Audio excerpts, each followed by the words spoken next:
Okay, it's an interesting evening. And I wanted to talk about the 9/11 incident that took place. Most people don't know that there were three towers that went down that day. Two towers in World Trade Building number 7. No plane hit World Trade Building number 7. But yet three came down in their own footprint. And the story that the public is expected to believe is, in my humble opinion, total bullshit for numerous reasons. Now, here's the deal. I can't say exactly what happened. I can only say that the information that we've been given is incorrect. I can hypothesize what I think happened, but that isn't proof, okay? But I could conjecturize what might have occurred, and you know what? I might be proven to be right later. And that's how a lot of empirical science is achieved, is by doing just exactly that, is conjecturizing a possible outcome or multiple possible outcomes. That's why we have think tanks. That's why we do these things to uh, create uh, to expand our the possibilities of our knowledge base.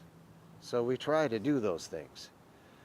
But I can tell you that based on my studies of both the Twin Towers and World Trade Building number 7, in addition to the Pentagon strike, um, I find some very disturbing facts. And the facts that I find disturbing are as follows.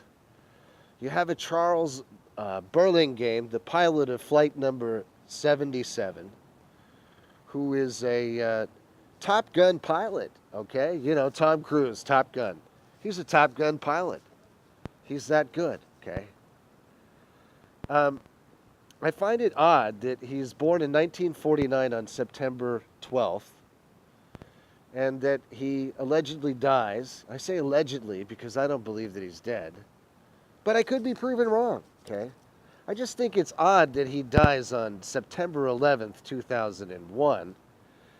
He retires from the military officially in 1996 and then continues a sporadic Pentagon connection, and even previously Pentagon connection that's documented. So all of these things are documented. Um, I find it interesting that he's an American Airlines pilot, and that one of the, I don't know, maybe he was a consultant for the Pentagon. I wouldn't doubt it. Okay, clearly Top Gun pilot. Fuck. Why wouldn't they want to have him as someone that they would take information and his opinion as that's a they spend a hell of a lot of money training that guy, and he's really good. Well, I mean, you'd be fucking stupid not to. Okay, I mean, just common sense here. But where I'm going with that is on September 11th. He's apparently flying uh, American Airlines Flight 77, and this aircraft supposedly crashes into the Pentagon and leaves a 12-foot hole in the back of the Pentagon. But yet the wingspan and the damage on the building doesn't line up. And there's a hole that goes all the way through, and one of the people that was there during the impact, a specialist, I don't know her name at the moment, I'll get that later. Um, she says, she was in her barefoot. She was in her bare feet. She says there was no engine fuel anywhere. So, I personally, and then we have a General Stubblebine.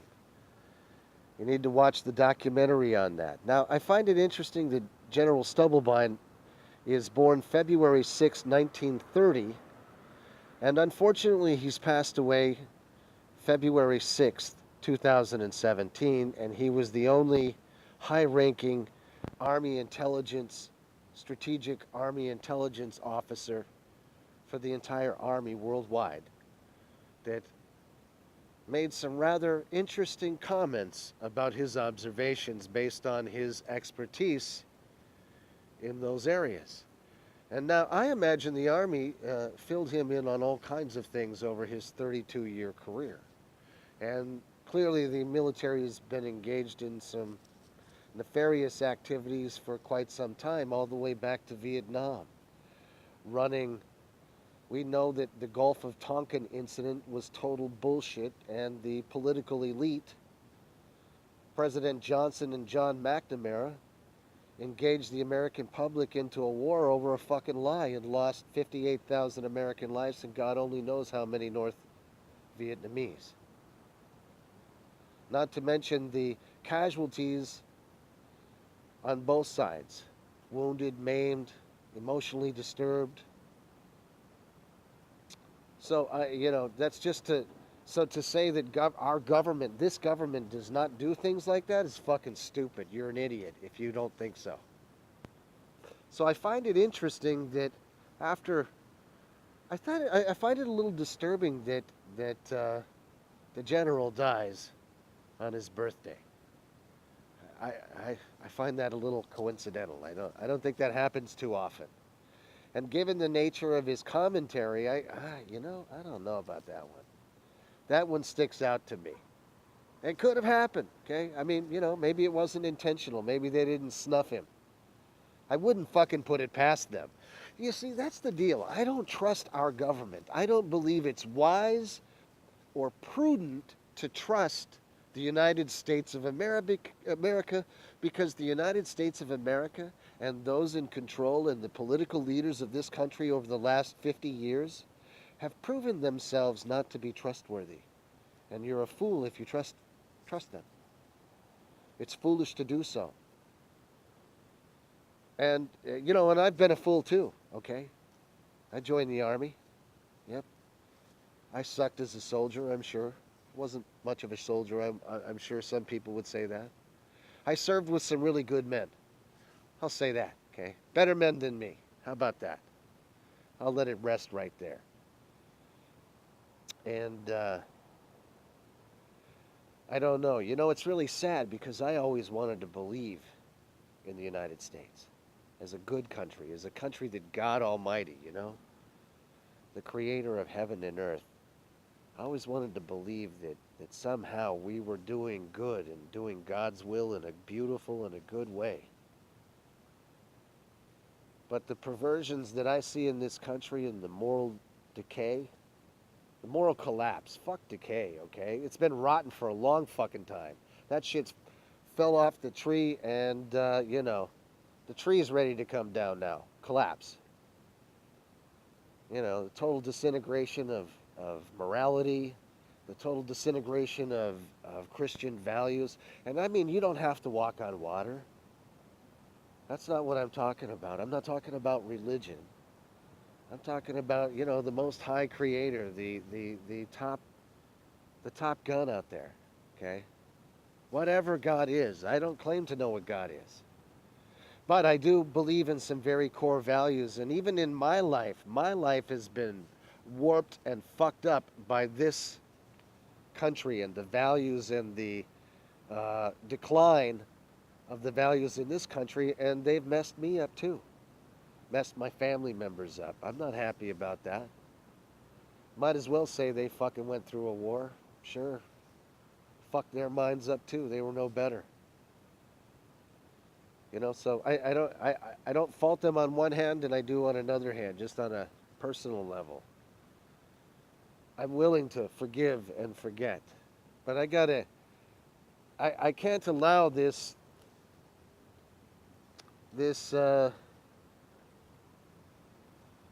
country that I was born in that used to teach me to, one nation under God, indivisible, with liberty and justice for all. You know what? Fuck all of that. Makes me want to fucking vomit when I think of liberty and justice for all. Go fuck yourselves, okay? You're a bunch of sadistic fucks. Look at the prisons. Look at how they fucking treat people. Look at what police officers do. Somebody backs up wrong, steps on the fucking gas by mistake, for God's sakes, and they pump 20 rounds in them. Why? Because they're fucking scared shitless. Because they're amoral motherfuckers, okay? And they have no goddamn integrity. That's why. Because the character of this nation is so fucked up that that's now acceptable. And because the people are so fucking scared, they piss down their legs every time a police car gets behind them. And you know what? People that have gotten accustomed to people being afraid of them, they kind of enjoy that. Especially when they were fucking, fucking hall monitors in fucking school and were little fucking tattletales, and this is their opportunity to fuck the rest of everybody else, okay? And you know what? We're seeing them do it. And look at them. Most of them don't have that high of an IQ, okay? And I'm really not putting them down. I'm just saying some of you guys are fucking, you should be sweeping floors, man. I mean, right now you got people with PhDs that are PhD intelligent sweeping fucking floors. They should be in your position. Because I guarantee you, I don't even think half of them would ever even need their weapon, really. And now you guys want to paramilitarize yourselves. So, all of these facts, I can only guess and conjecturize what might have occurred, what the truth of all of those indiscrepancies. And you know what? I've only named like 3 or 4. There's about fucking 100 of them, okay? 100 of them that are documented and factual that lead you to think, I think there's something rotten in the fucking woodpile, and I think somebody's feeding me a line of shit. I think somebody's pissing on my leg and telling me it's fucking raining, is what I think.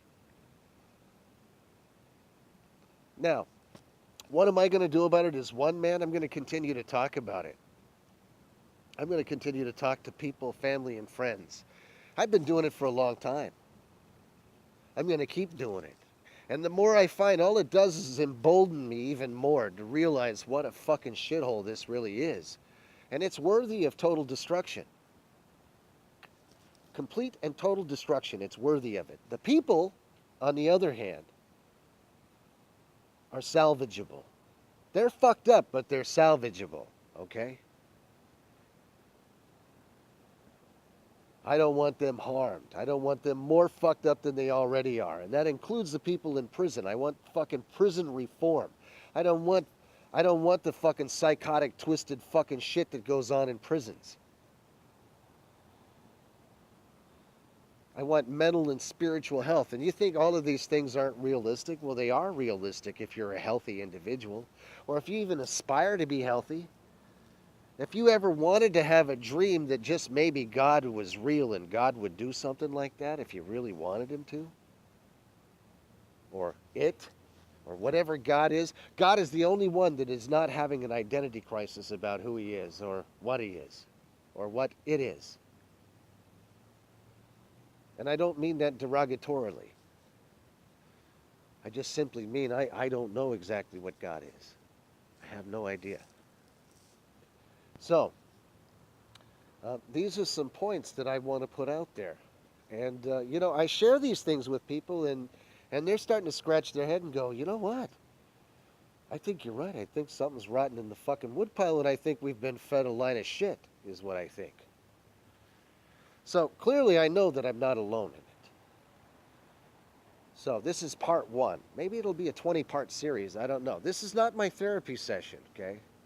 I do my little therapy sessions because I like to talk about things. Memories that have come back to me over fucking decades that I had forgotten about long ago. Things that I'm like, what the fuck is that all about? I've got lots of those, and I'm going to keep doing those. If nothing else, they're for my children and my grandchildren, my sons and my daughters.